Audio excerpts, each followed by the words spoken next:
আজকে আসলে খুবই আনন্দ লাগছে। দীর্ঘ 18টা বছর পর আমার এই মাতৃভূমি 6 এবং 7 এখানকার মুরব্বী ইয়ং জেনারেশন সবাইকে নিয়ে আজকে কুষ্টিয়া জেলা বিএনপির সম্মানিত সদস্য আহ্বায়ক কমিটি হওয়ার কারণে আজকে যে সংবর্ধনা আমাকে দিচ্ছে, এটা আমার জীবনের সবচেয়ে বড় পাওয়া।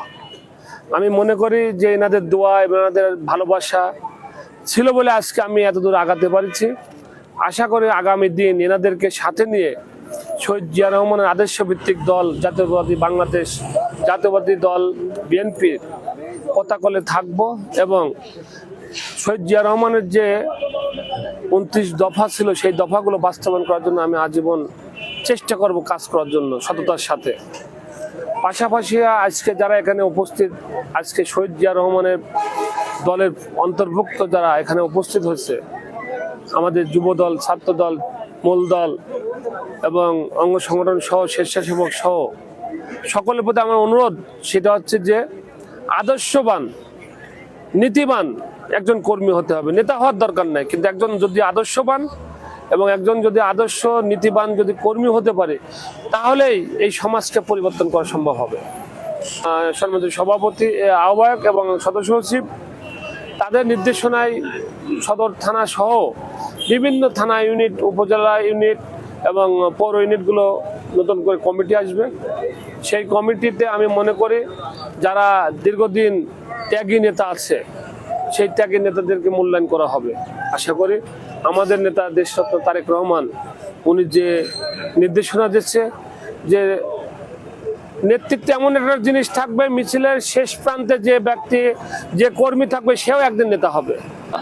দীর্ঘদিন নির্যাতিত, নিষ্পেষিত, স্বৈরাচারী এবং ফ্যাসিবাদ সরকারের দ্বারা যতগুলো নেতাকর্মী আছে, শুধু আওয়ামী লীগ বিরোধী যারা মনোভাব, তারাই নির্যাতিত হয়েছে। আমরা এই লক্ষ্যে আমাদের আব্দুল মাজেদ রাজনীতি জীবনে অনেক চড়াই-উতরাই পার করছে, জীবনে রিস্ক নিয়ে অনেক সংগ্রাম প্রতিরোধ করছে এই সরকারের বিরুদ্ধে, অনেক নেতাকর্মীর সাথে নিয়ে ঝাঁপিয়ে পড়ছে। তার নেতৃত্বে আমাদের কুষ্টিয়া সদর, এমনকি কুষ্টিয়া জেলার 6টা থানাতেই উনি ভূমিকা রাখছে।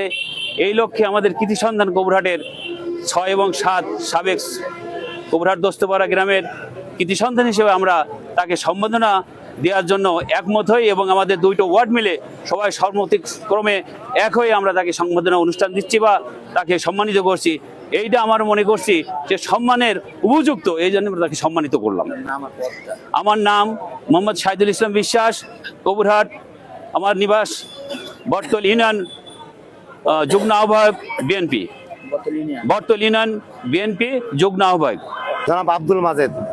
এই আব্দুল মাজেদ বাংলাদেশ জাতীয়তাবাদী দলের আজকে যে জেলার যে কমিটি হয়েছে, এই কমিটিতে তিনি সদস্য হয়েছেন এবং তিনি সাবেক সমন্বয়ক জেলা যুবদল এবং যুবদলের সদর থানার সাবেক আহ্বায়ক। এবং বিগত আন্দোলন সংগ্রামে আব্দুল মাজেদ এই আন্দোলন করতে যে নির্যাতনের শিকার হয়েছে, তাকে যে হয়রানি করা হয়েছে, বারবার তার নামে মামলা দেওয়া হয়েছে এবং আজকে আব্দুল মাজেদের নেতৃত্বে কুষ্টিয়াতে যে আন্দোলন হয়েছে, এই আন্দোলনে সে কিন্তু আজকে তার বিজয় হয়েছে এবং দেশটাকে স্বাধীনের জন্য এবং এই স্বৈরাচার ফ্যাসিবাদ সরকারকে পতন করার জন্য আব্দুল মাজেদের যে ভূমিকা, এই ভূমিকাকে আমরা স্বাগত জানাই, তাকে আজকে আমরা সংবর্ধনা দিচ্ছি।